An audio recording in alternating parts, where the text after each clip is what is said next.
What's up, guys? It's Rey-Jay back with another video, and in this one I want to break down what's happening with SPY, Tesla, Nvda, the QQQ, and a couple of other tickers. I'm going to break down what's happening with the overall market moving forward as we have more data coming out for tomorrow, not to mention new developments on the charts. But just note that I am not a financial planner, so take nothing I say as financial advice. And also, if you guys can, please check out the Moomoo link. If you deposit $100, you're guaranteed 5 free stocks. If you deposit $1,000, you're guaranteed 15 in total, not to mention 8.1% APY on uninvested cash. This offering's in just a couple of weeks. Anyways, now let's talk about the markets. So looking at SPY, we had a very interesting day. There was quite a bit of volatility with Apple's product launch events, and they gave us more updates about their new products for the new iPhone 16, and then their new AirPod 4s, and many other things like that. So it's very cool. There was a lot of just range bound price action today. Until the end of the day, we did see a little bit more upside. And I think that the charts are looking a little bit more bullish. I think that we might see a lot of consolidation tomorrow with somewhat of a bigger edge for the bulls, a somewhat bigger edge for them. But the question is, will the move last? And that's going to depend a lot on CPI and many different factors like this. So let's first talk about some data, and I'll talk about the charts. So tomorrow is going to be Tuesday, September 10th, 2024. We have the Business Optimism Index report coming out at 6 o'clock a.m. Eastern Standard Time. Very minor data. It's not going to really cause anything too crazy, anything like that. But then we also happen to have even more data. We have the 42-day bill auctions coming out at about 11:30 a.m. Eastern Standard Time. Then 1 p.m. we have even more data, which includes the 3-year note auction. So get ready for all this data. There's going to be some coming out. Might be some volatility at 11:30 and 1 p.m., but besides that, it's very minor. Now, one thing worth noting about tomorrow is that tomorrow is going to be Tuesday, the last day before we get CPI on Wednesday. CPI comes out on Wednesday before the market opens, and sometimes beforehand, we get some interesting volatility. Now, I want to note to everyone that the last couple of CPIs have been as expected, and the market is like them. And on top of that, you have to remember that the day before CPI, there has been some interesting volatility in a way where the market started to push to the upside a little bit. That's what happened in the last couple of reports, and I think there's a good chance of that potentially happening again. So the charts look a little bit more optimistic approaching CPI. That does not guarantee anything with CPI's release. It does not mean CPI is going to run the market up or not. We don't know for sure. But so far, I think the market is showing more signs of optimism. Part of why I say that is because when you look at these indicators, we were very fearful before. We are getting very close to the extremes just a couple of weeks ago. And now we've been shifting closer to neutral. Even today, we got closer to neutral. The market's once again shifting a little bit. We're starting to see buyers defending, and that's what's shifting this.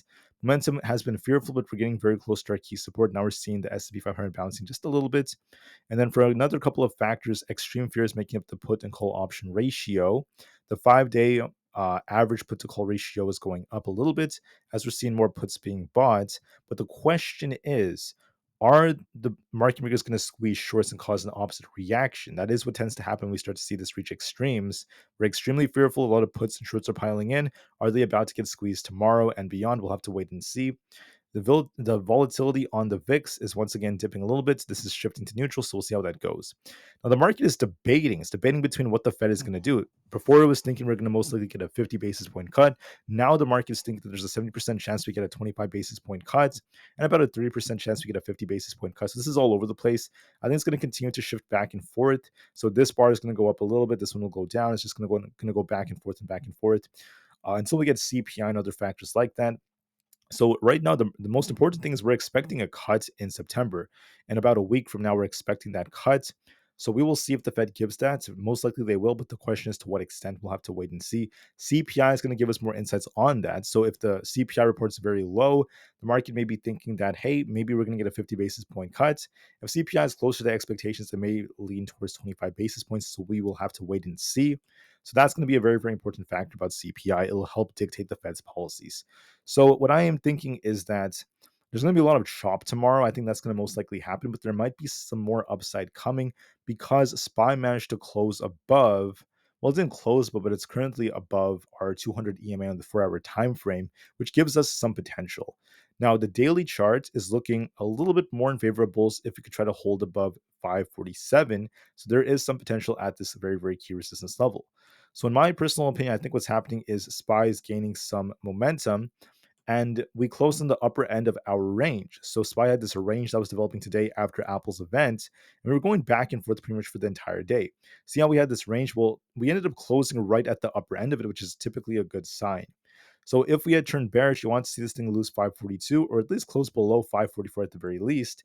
If you want to be more bearish, if you want to be more bullish, you want to see this close above like 545, even 547. We came very close to doing so, so it's still favoring the upside a little bit more. But just for confirmation, let me talk about these levels and talk about my predictions. So if you're bearish, just hypothetically, right? If you think the market's going to dump, you need to see SPY not only lose 544, but also lose 542. If you lose the 542s, we're going to be dumping all the way down to fill this gap into the 538 area. So lose 542 and we are bearish, okay?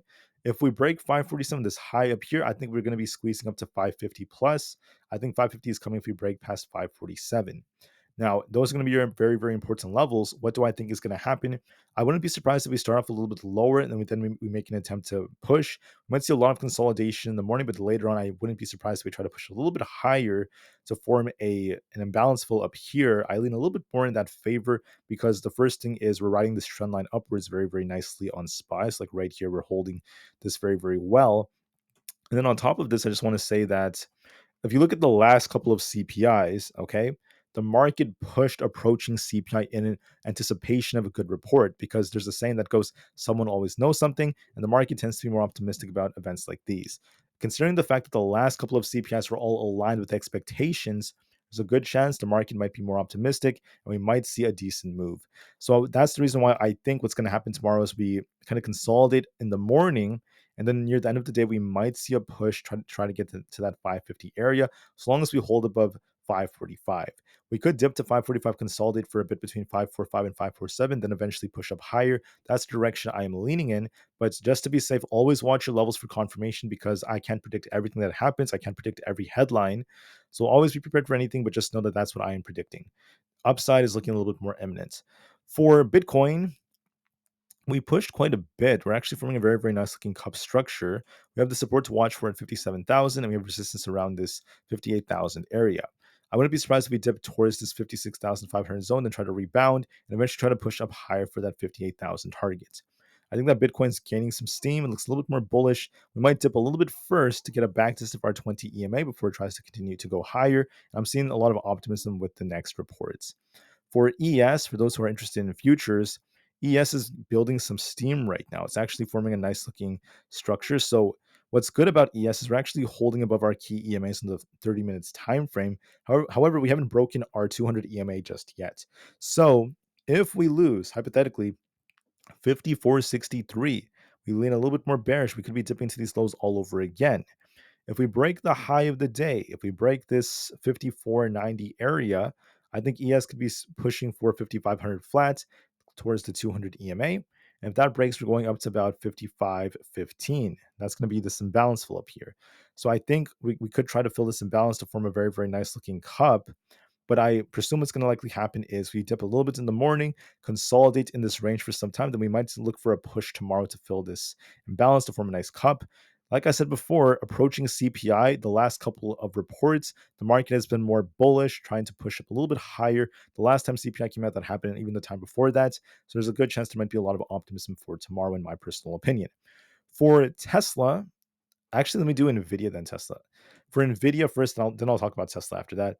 Nvidia is doing something very important. We're riding this trend line up. If you look at this yellow trend line, we're holding this very nicely. So I wouldn't be surprised if we get a back test of the trend line back down to 106 tomorrow. Then we try to bounce higher. This imbalance is going to push us up for 108s tomorrow, most likely. And we could go a little bit higher to about 110. We have been range bound on Nvidia. If we were to close below 104, I would be a little bit more concerned. However, we haven't done that 2 times in a row. We reclaimed 104. So that makes me think that we might dip a little bit tomorrow to start pushing higher. We could be making our way up to 108, if not 110. That looks a little bit more favorable to me. Anyways, about Tesla, I just want to say that Tesla's consolidating right now. It's very, very tight within this range. It's very range bound. We got some good news involving the Chinese sales looking pretty good. So this is a good piece of news for them. We have this support to watch for around this 215 to 214 area. We have resistance currently at 217 and also at 220. If we break 220 tomorrow, we're looking for 222 and 225. If we lose 214, we're going to be looking for the gap fill all the way down towards this 211 area. Then we should be trying to ride this trend line up. What's good about Tesla is for the short term, we've been riding this yellow trend line up, right? But the bad news about Tesla is the fact that we don't really have much of a direction. We're just kind of tight right now. So it could go either way depending on the news. But considering the fact that the market is holding up and we got a nice green day, this does favor upside a little bit more as long as we hold above 215. I think Tesla could dip a bit and try to push higher for that 220 target, and we do look a little bit more bullish in my personal opinion. For NQ is once again range bound. We have this imbalance up here to fill if we manage to close above our key levels. So it still is range bound, okay? Not as strong looking as I would say like SPY, but I do like the setup on this. So if you want to be bearish, you want to see this lose 18,636. If that fails, we're going all the way down to 18,500. If we break this resistance, I think our next target is to be all the way up here towards basically very close to our 200 EMA, that 18,850 area. If that breaks, if we get above that level, then we're going all the way up to almost 19,000 to fill the imbalance. So make sure you watch those levels. I presume what's going to happen is we dip a little bit in the morning, rebound, and start pushing for that 19,000 target to try to push. That is the most likely possibility, in my opinion. For the QQQ, I think that we're also range bound. We have this 455 area is a very, very key zone. And we have this support to watch for at 453, not to mention 451. Now, the QQQ is looking pretty decent overall, but we need to try to hold above 455, which we haven't done so yet. So, in my opinion, we might dip a little bit to retest our EMAs, but if we could establish a higher low, so if we try to hold this bottom right over here, this could be the start of a new little trend. So it might dip down in the morning tomorrow towards this trend line, maybe a little bit below it before it tries to slowly climb higher. And then if we could try to hold above 455, I think there's a good chance of us going up for 458. So it looks a little bit more like it wants to reverse to me. I will turn more bearish though. If we lose 451, then we could be coming down to fill this gap to 446. That's your main support. But this is favoring upside a little bit more. It looks like it might dip tomorrow morning, then continue to push as the day goes on. Like I said before, CPI tends to be very nuanced, and approaching CPI as of recent, the market does tend to push. There's a good chance that may happen for tomorrow. Apple's not looking good or bad to me. It's just in the middle. So if you look at the last couple of days, it's been very range bound, right? We like to test the 217s and get bought back up. And then in the low 220s, such as like 223, 225, we do like to reject. But overall, we are making lower highs, which is kind of like a concern. So I would say this tomorrow we might be dipping back down towards 218, if not 217, then get bought back up. I think we might just see a lot of consolidation tomorrow. Apple didn't necessarily just sell off like it typically does during events. It sold off, bounced, and it managed to close green. So it's just trading sideways, just range bound. So I think we might dip a little bit tomorrow, then get bought back up and continue to trade sideways. Now, another big one is Neo. I just want to call this out because this is up like crazy the last couple of days. We have got a nice runner on this. So Neo is going to be testing 5.61 as resistance on the daily. If we break that, we're going to be looking for a big push for 6. If we don't break this, we could be dipping back down to 5.25. But overall, we're looking a little bit more bullish. For Palantir, I just want to say that there was big news that came out that Palantir is going to be listed on the S&P 500. That's why this is running like crazy. This is bullish overall because of this bullish news. That has trumped these technical indicators. So the 4 hour is looking quite nice. We got some good volume. I think that this 35 area is going to be tested. If we break that, we're looking for 36.5. Might go a little bit higher. Then we'll be watching to see if we break or not. If we reject here, we could be retesting 32.5, but I favor 35 is coming, if not 36. And we look a little bit more bullish. We might be looking for more upside, in my opinion. For Supermicro, we came all the way down. I was talking about how this might try to rebound soon to reclaim 400. I said to watch and see if we hit 380 and bounce. If not, we dip a little bit more before we try to bounce. But we ended up bouncing off 380. So our target's going to be around this 418 area. So watch 400 as support and 418 as resistance, not to mention 430. If we break above 430, I think we're going to easily go up to about that 445 target to fill that gap above. So I'm favoring the upside a little bit more for Supermicro. I think there's a good chance we try to push for that. So watch and see if that ends up being the case. For Rivian, we're dipping a little bit. I said yesterday we might be getting very close to 12. We came close. This doesn't look that good considering the fact that we closed red despite the market holding up. Generally, what happens is we have these imbalances that come back, especially this gap to fill. So I wouldn't be surprised if we dip a little bit more to this 12 area, the high 12s before we try to bounce. But it's very much just consolidating, kind of stuck in this range. So it's not really fun to trade. There's not really much going on with it. It lacks volatility and really much of a nice range. So I think it might dip a little bit and try to rebound. Might be hitting the high 12s before anything else. For SoFi, we're on a bit of a downtrend right now.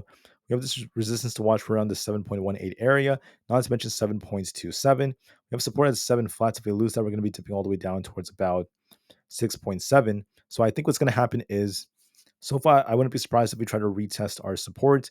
We could get very close to 7 and try to rebound, but we got to reclaim 7.18 to turn back up. If we don't do so, that's going to be a concerning sign. My gut tells me it's going to try to do that, to try to push back up to 7.25. However, I think SoFi is getting very tight like many stocks out there, so we're not going to get a big move until CPI most likely. For the IWM, we're looking so in my opinion. This really depends on if we could try to hold the low. So SoFi, not SoFi, the IWM is trying to rebound. In order for the Russell to do so, watch for this.